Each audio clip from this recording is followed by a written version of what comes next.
O Brasil tem o maior rebanho comercial de gado do mundo, com mais de 220 milhões de cabeças. Não por acaso somos um dos maiores exportadores de carne bovina. Por isso, garantir o rebanho seguro é muito importante. E o país conquistou hoje um importante reconhecimento internacional nesse sentido. Mais 6 estados receberam a certificação da Organização Mundial de Saúde Animal como áreas livres de febre aftosa sem vacinação.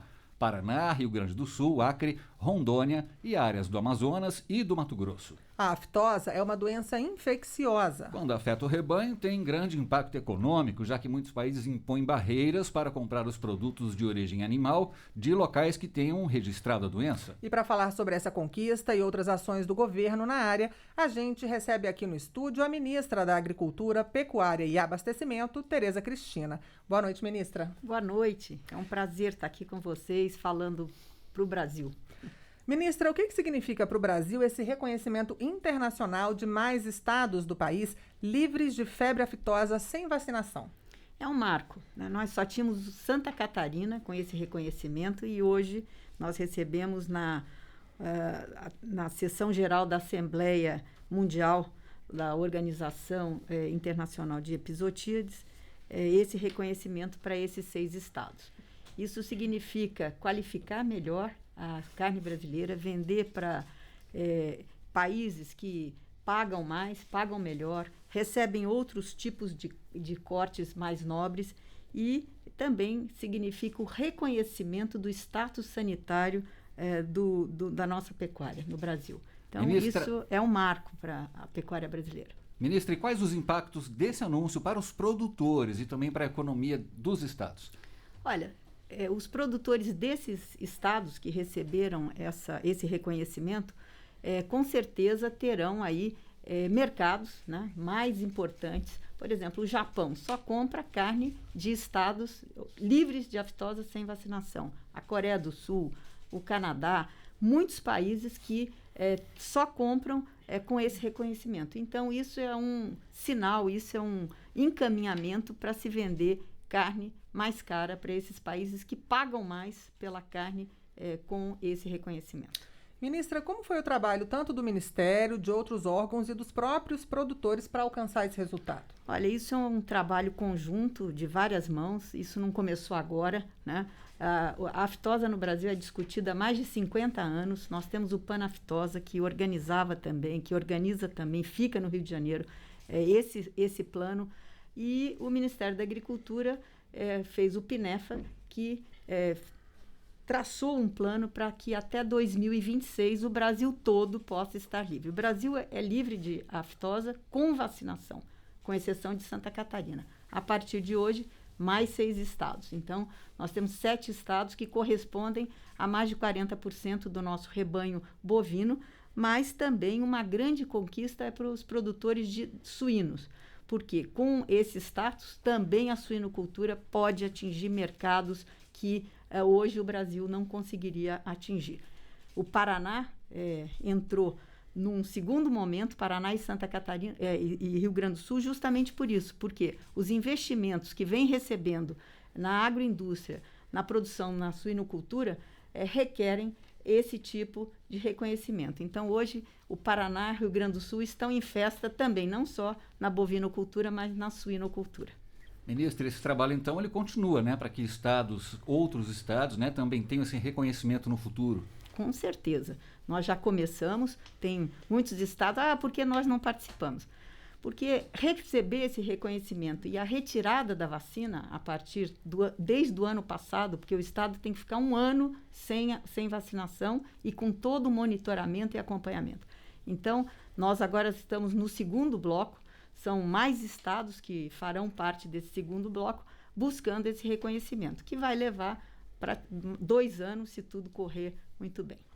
Ministra, paralelamente a esse reconhecimento de hoje, muitos estados estão em plena primeira etapa da campanha nacional de vacinação contra a febre aftosa.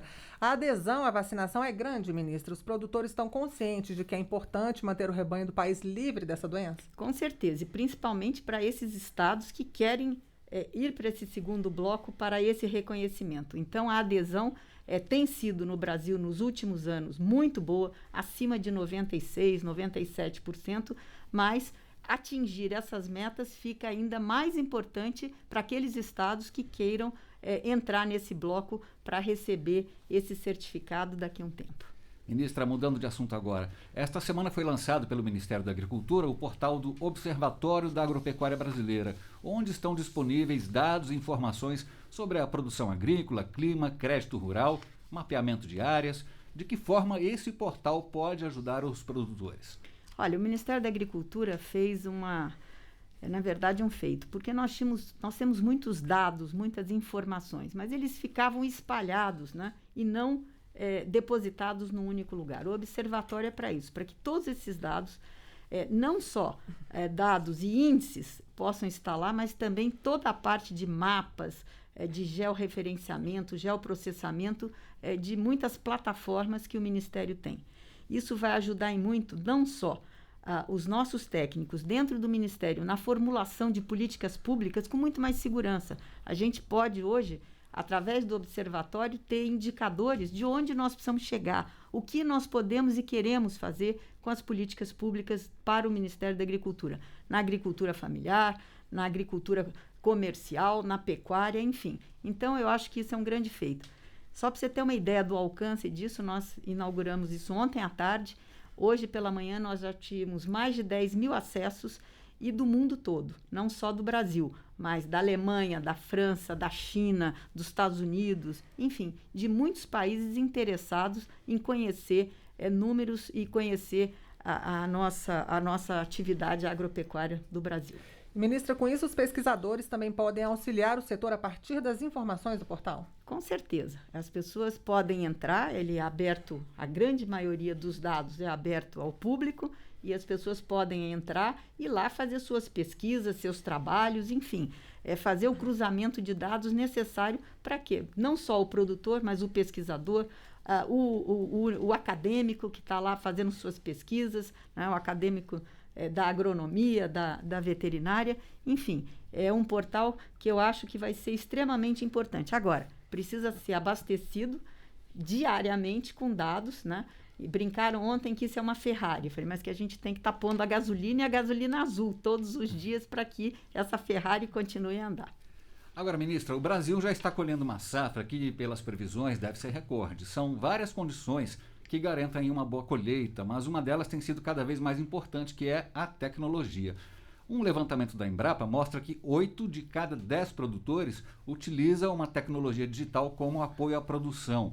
O que é que o governo tem feito para que mais produtores tenham acesso a ferramentas tecnológicas, como a conexão à internet, por exemplo? Não, o Ministério da Agricultura encomendou à Exalc, Universidade de São Paulo, né, Luiz de Queiroz, um estudo sobre os pontos de luz que nós precisamos para essa cobertura digital do Brasil. Isso é importantíssimo, não só para fazer chegar a assistência técnica, mas também para aqueles produtores que já usam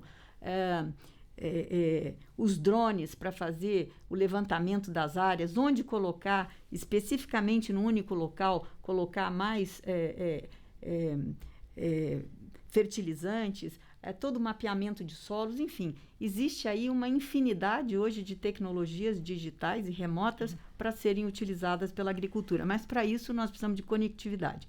Nós agora, semana passada, estivemos em Rondonópolis, numa fazenda com a primeira torre 5G.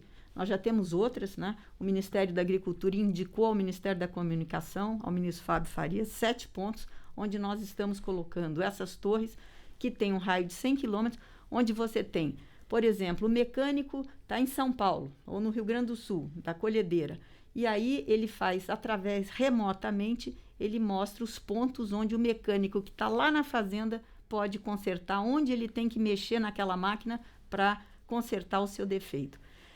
Se tem um funcionário que está sem EPI andando pela lavoura, acende um alarme. Se tem um incêndio nessa propriedade, esse alarme toca. Enfim, tem uma série de utilidades hoje e de programas feitos para você usar. Isso não tem limite. Nós não sabemos, nós não conseguimos ter o alcance de onde isso vai chegar, mas é um espetáculo. E a qualificação das pessoas que vão trabalhar com essa tecnologia. E eu tenho muita esperança que o jovem volte para a área rural através de toda essa tecnologia que será colocada à disposição da área rural. E, ministra, quais seriam os ganhos não só para os produtores, mas também para o país com esse investimento em tecnologia no campo? Bom, primeiro você vai ter uma economia, vamos dizer. Você não joga mais fertilizante do que precisa, porque você tem isso esquadrinhado, você tem isso exatamente onde você precisa colocar menos, onde você precisa colocar mais. Então, você tem uma radiografia muito melhor, então você tem uma diminuição de custos de produção também.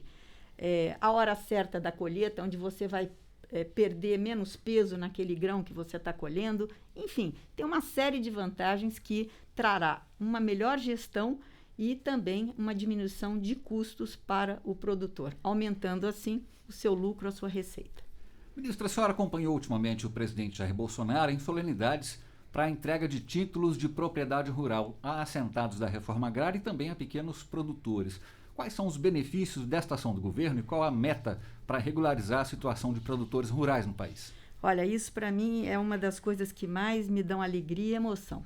Quando eu vejo pessoas que estão há muitos anos, porque depois dos 10 anos, todo o assentado ou todo mundo que está naquele, que tem direito ao título da reforma agrária, e essas pessoas às vezes estão há 20 anos e não tiveram acesso a esse título. Então, a emoção é muito grande quando você vê muitas pessoas já mais velhas, casais, quando eles recebem esse título e eles falam para a gente, isso é a nossa carta de alforria, porque dali eles vão ter acesso a crédito, eles vão poder passar para os seus filhos, enfim, eles se tornam produtores rurais realmente. Ministra, outra novidade do Ministério foi o lançamento do AnalisaCar, que vai auxiliar os estados na análise dos dados do Cadastro Ambiental Rural. De que forma ele vai ajudar na preservação ambiental no país? Olha, isso é o fortalecimento e o encaminhamento do nosso Código Florestal, que foi votado pelo Congresso, discutido durante muitos anos, e as nossas leis são das mais rígidas do mundo. Com o CAR, que o produtor já fez a sua declaração, é uma autodeclaração, você está dando uma ferramenta para os estados, porque isso não é uma missão do governo federal, são dos estados brasileiros, dos 27 estados. Então, o que nós estamos fazendo é passar para os estados uma ferramenta, né, uma plataforma digital, para que essa análise seja feita em 60 segundos, porque você tem os mapas, né, da bacia hidrográfica, do uso do solo. Então, você tem aí, através da inteligência artificial, você tem a leitura desse cadastro, né? E você, então, pode dizer ao produtor, olha, você está de acordo, sua propriedade está de acordo com o Código Florestal, está aqui o seu certificado. Ou não, sua propriedade tem falta de reserva legal, tem falta de APP, então tem um encaminhamento para ele poder fazer o PRA, que é o Programa de Recuperação. Então, é a continuidade do Código Florestal para ele fazer, enfim, para ele mitigar os efeitos do que ele deixou, que ele não tem conforme o Código Florestal. Então, isso é muito importante, porque hoje, se a gente continuar com essa maneira de olhar os CARs, né, você vai levar 50 anos. E com essa ferramenta, eu acredito que os 10 estados que já assinaram os convênios com o Ministério da Agricultura para ter essa ferramenta, eles podem rapidamente tirar esses que estão conformes e aqueles que não acham que está ok, né, que querem discutir essa análise, aí eles sim vão presencialmente no estado, no órgão das SEMAS, né, na Secretaria de Meio Ambiente, para poder dizer, olha, eu não concordo com isso, e aí chegar, então, a um entendimento com o técnico. Mas o que isso eu acho que melhora muito? Tira a subjetividade, né, porque quando você usa o robô, a inteligência artificial, ele vai ler o quê? O Código Florestal, como ele é para aquele determinado bioma, para aquela reserva que ele é obrigado a ter. Então, isso dá celeridade e também traz segurança jurídica para o produtor rural. Tereza Cristina, ministra da Agricultura, Pecuária e Abastecimento, muito obrigado pela entrevista para a Voz do Brasil. Eu que agradeço a vocês. Muito obrigada.